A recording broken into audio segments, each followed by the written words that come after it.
Hello friends, நம்ம favourite சீரியலில் அடுத்து என்ன சுவாரஸ்யமாக நடக்குதுன்னு பார்க்குறீங்க.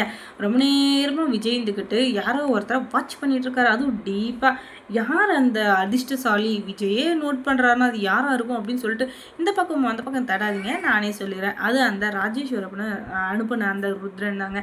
அவன் வந்துக்கிட்டு அடிக்கடி ஃபோனை தூக்கின்னு குடுகுடுன்னு புதர பக்கம் ஓடிறான். என்னதான் அர்ஜென்ட்டாக யூரின் வந்தால் கூட ஃபோனை எதுக்காக அவன் தூக்கிட்டு போகிறான்.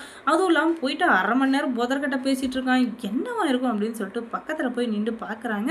அவன் இருந்துக்கிட்டு ராஜேஸ்வரிக்கு இங்கே நடக்கிற எல்லாத்தையுமே சொல்லிட்டு இருக்கான். ஒரு ஈய அடித்தா கூட அந்த ஈய எப்படி அடித்தான் அப்படின்றத அக்கு வேற ஆணி வேற பிச்சு பிச்சு பேசிங்கிறான். அதுக்கு நம்ம விஜய்க்கு நல்லா தெரிஞ்சிச்சு. அதனால் இவன் அவங்க எங்கேருந்து கூப்பிட்டு போயிட்டு அதுக்கப்புறம் என்ன நடக்குதோ பார்த்துக்கலாம் அப்படின்னு சொல்லிட்டு ரூமுக்கு கூப்பிட்டு வராங்க. அதுக்கப்புறமா வந்துக்கிட்டு என்ன எதுக்காக கூப்பிட்டு வந்தீங்க, நான் என்ன பண்ணேன், எதுக்காக என்ன கூப்பிட்டு வந்தீங்க, தயவு செஞ்சு சொல்லுங்கள் அப்படின்னு சொல்லிட்டு அவன் கதறியால ஓஹோ உனக்கு இப்போ வரைக்கும் தெரியாதுல்ல, உனக்கு தெரியாமல் இருக்கிறது நல்லது தான், ஆனால் தெரிஞ்சுக்கோ அப்படின்னு சொல்லிட்டு அந்த ஃபோனை எடுத்து காட்டுறாங்க.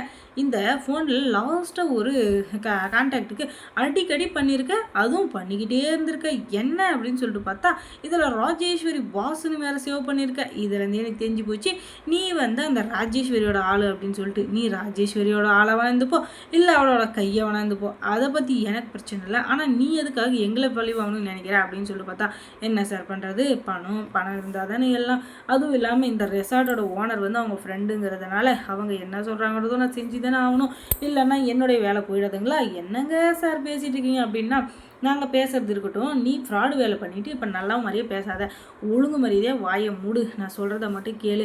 இப்போ நான் சொல்கிற மாதிரி அந்த ராஜேஸ்வரி கிட்ட சொல்லி அவளை இங்கே வர வைக்கல, அதுக்கப்புறம் உனக்கு என்ன பண்ணணும்னு எனக்கே தெரியாது அப்படின்னு சொல்லிட்டு அவங்ககிட்ட சொல்கிறாங்க. ஐயோ அது மட்டும் முடியாது சார், ஏன்னா அவங்க ரொம்ப கோபமானவங்க, கொடூரமானவங்க, அவங்க கேட்டால் மாட்டினா உயிரை கூட எடுத்துருவாங்க, அப்படிப்பட்டவங்க இப்படிப்பட்டவங்க அப்படின்னு சொல்லிட்டு ஆஹா ஓஹோ ஏ அப்படின்னு சொல்லிட்டு புகழ்ந்து தள்ளிட்டு இருக்கான். அடப்பாவி நீ நடா இப்போ தான் என்கிட்ட அடியை வாங்கிட்டு அவங்கள காட்டி கொடுக்குறேன்னு சொன்னேன், இப்போ உடனே மாற்றி பேசுகிறேன் அப்படின்னு சொல்ல நான் மாற்றியும் பேசலை மாற்றாமையும் பேசலை, என்ன சார் பண்ணுறது, வாழ்க்கையில் பணத்துக்கு வர கஷ்டம் வேறு எதுக்குமே வரதில்லைங்க. சாப்பாடு இல்லைனா கூட ஏதோ ஒரு ஹோட்டல்லையோ வீட்டல்லையோ ஒரு வேளை சோறு போடுங்கன்னு சொன்னால் போட்டுருவாங்க. ஆனால் இந்த பணத்தை போய் யாருங்க சும்மா கொடுப்பா, பிச்சை எடுத்தால் கூட 2 ரூபாய்க்கு மேலே போட மாட்டாங்க. 2 ரூபாயை போடுறதுக்கு கூட 100 கேள்வி பார்ப்பாங்க. இவனுக்கு மண்டையில் முடி இருக்கா, துணி அழுக்கா இருக்கா, இல்லை கிழிஞ்சிருக்கா அப்படின்னு சொல்லிட்டு பிச்சைக்காரனை கொண்ட தகுதி எல்லாமே இருந்தால் தான் பிச்சை கூட போடுறானுங்க. இல்லைன்னு வச்சுக்கோங்க, நல்லா தானே இருக்கா, உனக்கு கை கால் இல்லையா, போய் உழைச்சி சம்பாதி அப்படின்னு சொல்லிட்டு போயிடுறாங்க. பிச்சை எடுக்கணுன்றது என்ன எல்லாருக்கும் தலையெழுத்தா, இல்லை வர வாங்கிட்டு தான் வராங்களா, அவங்கவுங்களுடைய நேரமும் அவங்களுடைய சூழ்நிலையும் படித்த பட்டதாரி கூட பிச்சை எடுக்கிற நிலைமைக்கு போயிடுறாங்க. அதுக்கு காரணம் வேலை இல்லாத திண்டாட்டம் தான். அதனால இவ்வளோ கஷ்டத்துலேயும் இருக்கிற நம்ம விஜய் இருந்துக்கிட்டு இப்படி இருக்கிற சூழ்நிலையில் நம்மளே கொடுத்து வச்சவங்க அப்படின்னு சொல்லிட்டு ஒரு பக்கம் நினச்சாலும், இன்னொரு பக்கம் இந்த ராஜேஸ்வரி என்னென்ன வேலை பண்ணாலும் அதெல்லாம் கண் முன்னாடி வந்து போகுது. அதனால் அவங்களுக்கு அந்த ஞாபகம் வர்றப்பெல்லாம் சரி, அந்த ஹோட்டலில் வேலை பார்க்குறான் இல்லையா அந்த ருத்ரன், அவனை பிடிச்சி புளிர் 4 வைக்கிறாங்க.